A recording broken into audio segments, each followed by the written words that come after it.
जैसे जैसे चुनाव की तारीख नजदीक आती जा रही है, वैसे वैसे राजनीतिक दलों में जीत के लिए होड़ मची है।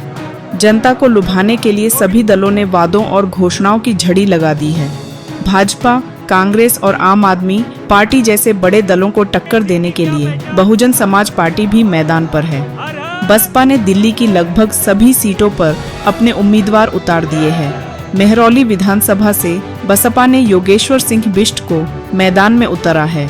यहाँ योगेश्वर सिंह बिष्ट सामाजिक क्षेत्र पर एक जाना माना चेहरा है, जिन्हें जनता से अच्छा खासा प्यार मिल रहा है। यहाँ से योगेश्वर सिंह बिष्ट जीत की रेस में खड़े नजर आ रहे हैं। चलिए आपको योगेश्वर सिंह बिष्ट से ही सुनवाते हैं कि वह किस प्रकार का क्षेत्र में बदलाव चाहते हैं। पिछले 3 साल से हम लोग लगातार सामाजिक जो कार्यकर्ता हैं, उनकी जो उपेक्षा है और उनकी जो पीड़ा है, उसको लेकर संघर्ष कर रहे हैं।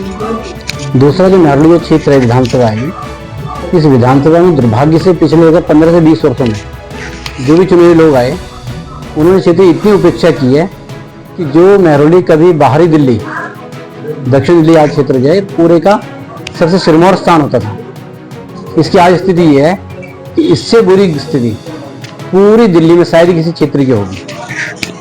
और स्थानीय जनता की इन कष्टों को लेकर जो जन सुविधाओं से जुड़े हुए हैं, इनको सामाजिक कार्यकर्ताओं के साथ जो उत्पीड़न हो रहा है उसको लेकर, और तीसरी जो सबसे महत्वपूर्ण बात है वो कि जीवन के इतने लंबे समय कालखंड 1983 से अब तक के सामाजिक जीवन से एक बात ध्यान में आई है कि जितने भी बड़े राजनीतिक दल हैं, जितने बड़े संगठन हैं, उन सब में कहीं ना कहीं जो लोग आर्थिक तौर पर और सामाजिक तौर पर पिछड़े हुए हैं, दलित हैं, इनको मैं कहता हूँ, मैंने कुछ बातों में कहा भी है कि सिर्फ जाति आधार पर दलित नहीं, दिल्ली के अंदर जो प्रवासी हैं और आर्थिक तौर पर कमजोर जो लोग हैं, वो किसी बिरादरी के क्यों ना हो, वो सभी दलितों की गिनती नहीं है।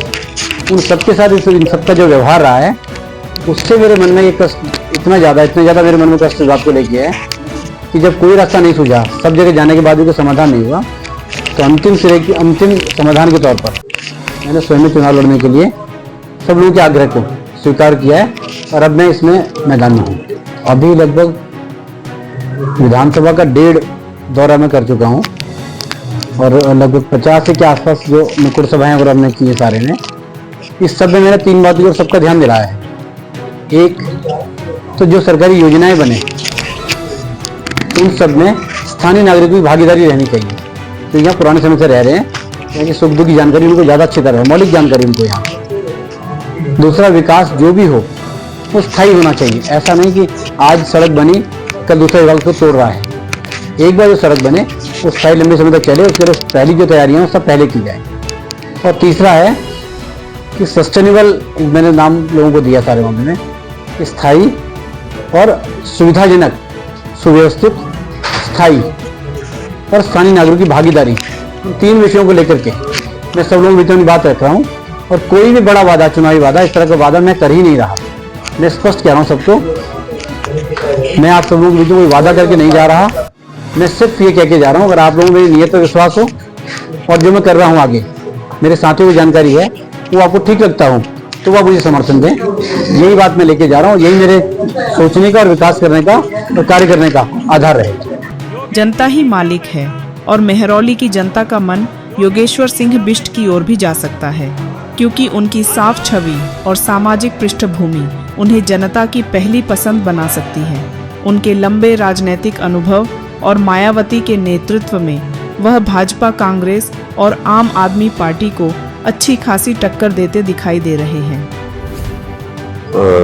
जय भीम, नमस्कार। मेरा नाम नरेंद्र पाल सिंह है, मैं दिल्ली प्रदेश महासचिव हूँ बहुजन समाज पार्टी से। देखिए, चुनाव है और चुनाव तो पर्व है लोकतंत्र में, तो सभी दल जोर शोर से लगे हुए हैं और हमने बहुजन समाज पार्टी बहन जी ने योगेश सिंह बिष्ट जी को यहाँ पर उम्मीदवार के रूप में मेहरौली को दिया है और बहुत ही सामाजिक कार्यकर्ता हैं और उम्मीद है कि इनको यहाँ के लोग भारी मतों से विजयी बनाकर विधानसभा भेजेंगे। पार्टी की ओर से क्या तैयारी है प्रचार के लिए, जो आप बहुत अच्छी बताइए।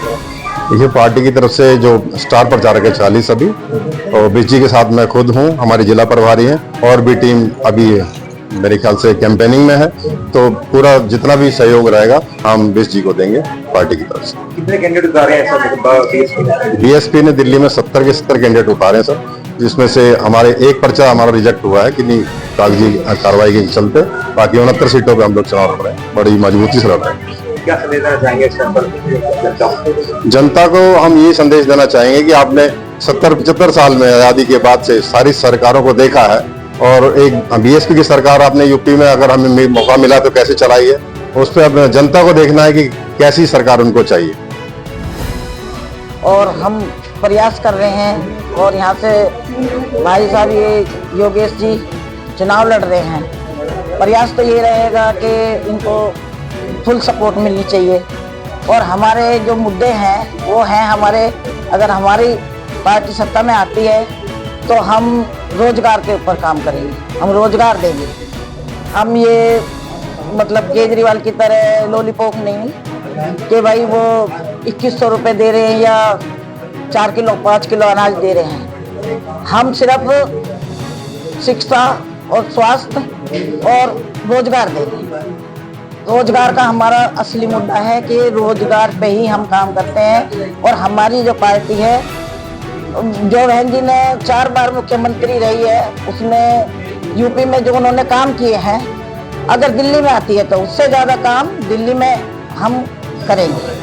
बाबा साहब ने जो किया और फिर काशीराम ने किया, वो बहन जी जो लड़ रही है वो दलितों के लिए लड़ रही है, और वो जब तक बहन जी रहेगी वो लड़ती रहेगी दलितों के लिए। प्राइम टाइम हिंदी से अर्जुन सिंह की रिपोर्ट।